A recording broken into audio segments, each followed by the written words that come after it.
Hi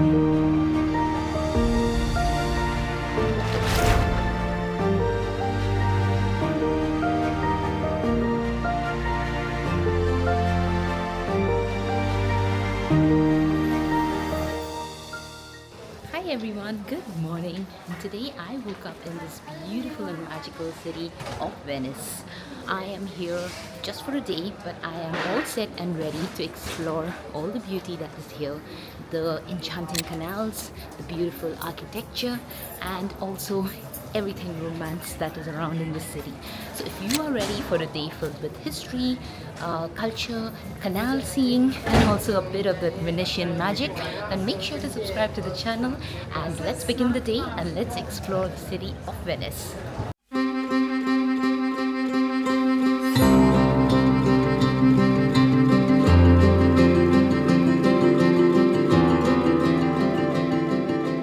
Well, so this is the area where we are staying. It is very close to the Rialto Bridge, and something that I see around this area is that there are so many shops, including branded stores. I did see some of the good bag brands behind, so I won't take their names just now, but yeah, there are a lot of brands here. There are also the local stores, so there's a mix of both. So definitely a great place for shopping if that's something that interests you in holidays. But yeah, this is a very busy area. Last night when we reached, it was completely shut down and closed around 10:30. But right now in the morning, there's a lot of hustle and bustle. There's so much happening all around. Let me show you the square, which is again one of the very popular and important ones. Here we are right at the center.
Well, we first headed out to the Rialto Bridge from the hotel, and as you must have seen, it was super busy. We did try to get a few pictures, not sure how good they are. We'll have to check it out because it was very busy. Everyone was trying to get a picture. But yeah, I think it's tourist season and it's the most popular spot. It was bound to be crowded with tourists. So now we are just following the Google map again, and we are walking to one of the most popular areas, which is the St. Mark's Square. That is where we are headed to currently. On the Google map, it shows about another 10 minutes of walk for us. So I just wanted you to see these streets that are very narrow lanes, but they have a lot of stores here selling a lot of souvenirs, a lot of art items, and also a lot of restaurantes that are here. A quick thing that I wanted to mention, since we've been here now for a few days in Italy, what we noticed is that there are signs of how these eating places are called. So the ones which actually mention it as trattoria or pizzeria, these are the more traditional style eating places, so they would obviously be more reasonably priced compared to the higher end ones, which are more the restaurantes which are there. So yeah, if you are coming here, check out these signs when you are entering a place to eat, so that you would know what kind of budget you could assume for it to be inside. Although most of these places have their menus placed outside with the pricing, so you can check that and decide before you enter.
The St. Mark's Square. This is the only square here in Venice which is also called a piazza.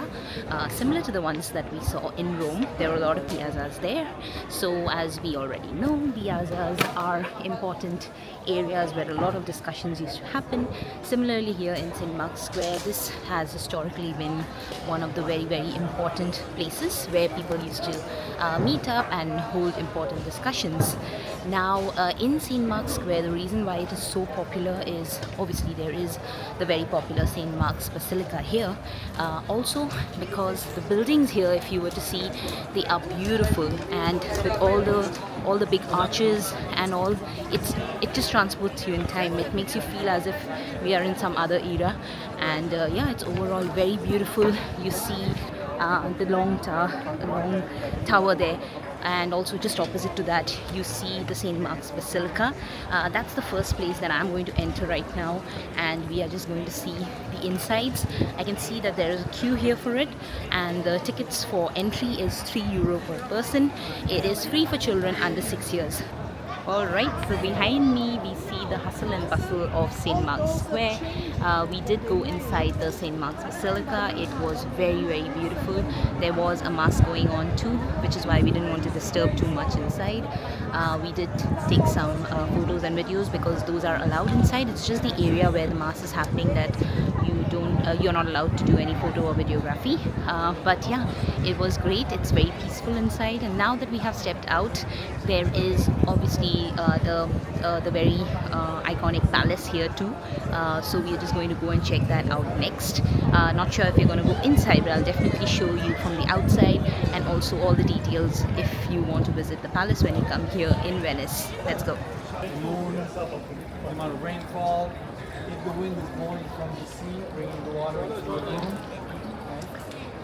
Obviously in summer months, well, once we entered the St. Mark's Square, we actually saw that there was a lot of water everywhere, and I was just thinking, where is that coming in from? And if you see the clip right now which I showed you, it is actually coming out from the grounds, and I just got to hear from one of the guides here that the reason that's happening is because obviously Venice is on the water itself, so this is the time of high tide. So because they are so dependent on tides, which is why during high tides water starts coming out from the floors, and that's the reason why we see these puddles of water everywhere, and that's Venice.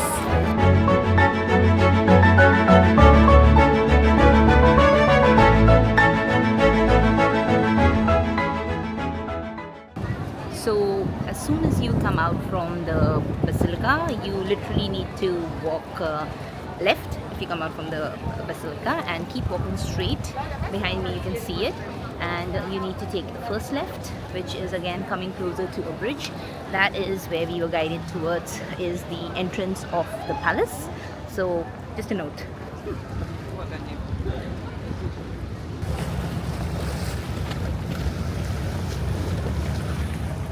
Well, so that's the Doge's palace. I hope I'm pronouncing it correctly. It's the main palace of in the St. Mark's Square, and that is right opposite to me. It has a nice peach white kind of out exterior, and with all white pillars there. So there is actually a very long queue here, but I did see that the tickets, if you purchase it online, it is around 30 euros per person, and if you get it online, you can probably book a tour for yourself, because that will make more sense inside the palace. Otherwise you would just be looking at blocks inside. So yeah, that is the palace right now behind me. That's the palace, and just opposite to the palace is again all the gondolas that are parked. You could book yourself a gondola ride, you could take a ride, but currently the waters are feeling very choppy. As I just told you, it is currently high tide, which is why probably the water feels so choppy. So maybe when it goes low tide again, we might probably try out the gondola, but in the high tide I would suggest not to, because the water seems very choppy from here.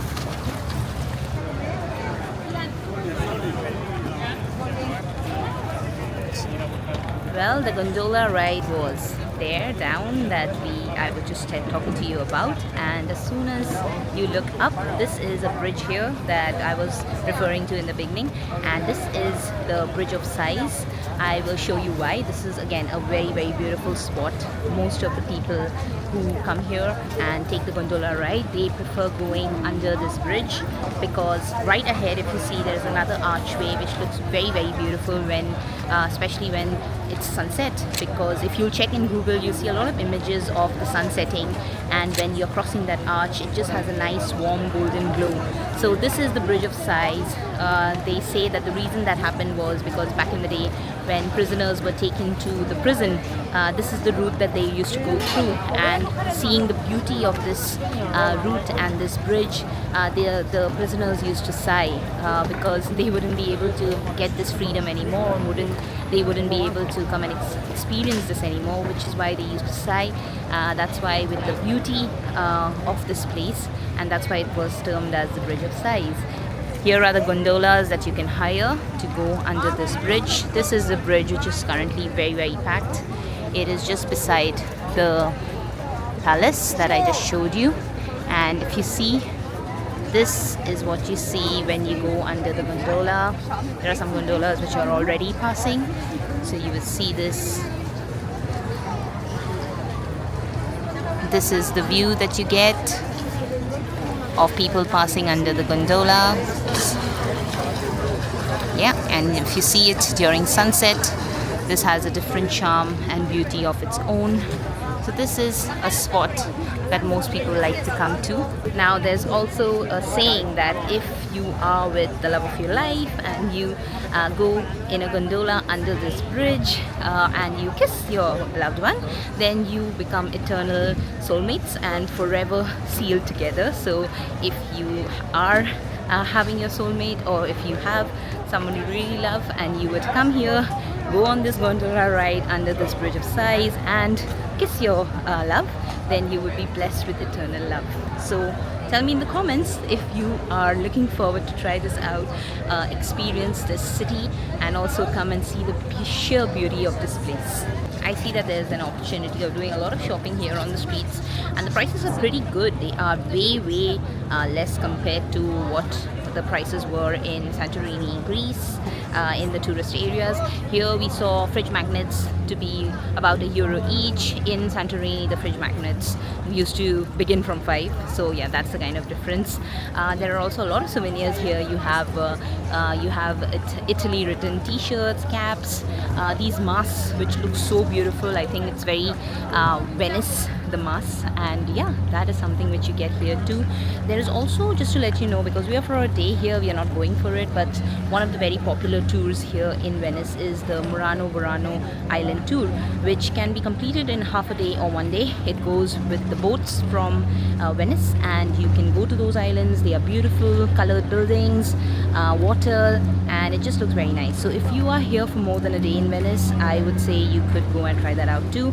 It's easy to book your tours because, like, here we are, I can see there is someone here selling the tours for Murano and Burano. So this is pretty much just near to the bridge that we were on right now. So if you just walk down from the bridge, you will have all these tour options. There are also a lot of artists selling their work here. Another thing that I saw is that they also make a lot of paintings for you, caricatures, and they would do it ready-made. Oh, there is a caricature just behind me. This looks so pretty. But yeah, they would do it for you in immediately, and yeah, it's something again like a souvenir or a memory that you can carry for yourself. So lots to do in here. Very beautiful city. Do make a point to come here when you are planning your Italy and European holiday. Well, we've been exploring the St. Mark's Square and it's been amazing till now, and now the next spot that I am heading to is here in St. Mark's Square itself. It is a cafe, which is a coffee shop basically, and this is the oldest in Italy and it's one of the oldest in the world. It's more than 300 years old and running, and with continuous running that it's been happening, it's termed to be one of the oldest in the world and the oldest in Italy. As I mentioned, it was built in 1720, so this is something which is truly a work of history and art, and it's a beautiful cafe. I have heard a lot about their hot chocolate, and that's where we are just headed to right now. It's just on the St. Mark's Square, so when you're here you can just put the location on Google Maps. It will show you, but to make it easier, it is bang opposite on the left side to the Basilica. So the entrance to the Basilica, just need to go to the left of that. And here, just beside me, is Florian. Let me show you inside.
Well, after that amazing cup of hot chocolate that we had there at the coffee shop, we are now back closer to our hotel area, which is the Rialto Bridge area, and now we are just waiting for our turn. Here is the bridge where we are loading up from. We literally are just waiting here down for our gondola. We are going to take a gondola right now, which is going to take us from the inside canals, pass through some of the inside canals, and then it will go on to the Grand Canal. So the rates here are pretty much fixed. Anywhere that you take this gondola from, it's a half an hour trip, and it's going to charge you 90 euros. So we are now waiting here at a stop which is very close to the Rialto Bridge. As I said, since prices are fixed, you can pretty much take it from anywhere. We did actually ask at the pier which was opposite to the palace, but what we got to know is the 90 euros that they charge over there is only taking you to the outside water area of that side, so it's not really going to enter the city and cross through the canals from the insides. So we thought that didn't really make sense, because it would just then feel like a usual boat trip on the outside. So if you do want to do a trip or a boat ride which includes the canals, then make sure that you probably walk in towards the streets, and then you pick a gondola ride from the inside, in case you do not want to pay higher, which is on the palace side. Also there were rides which would take you to the inside. They were priced somewhere around 130 to 150 euros. So yeah, if you want to still pay 90 and experience this canal style of just boarding a boat, then what you could do is just step into the streets and then take a gondola service from the inside.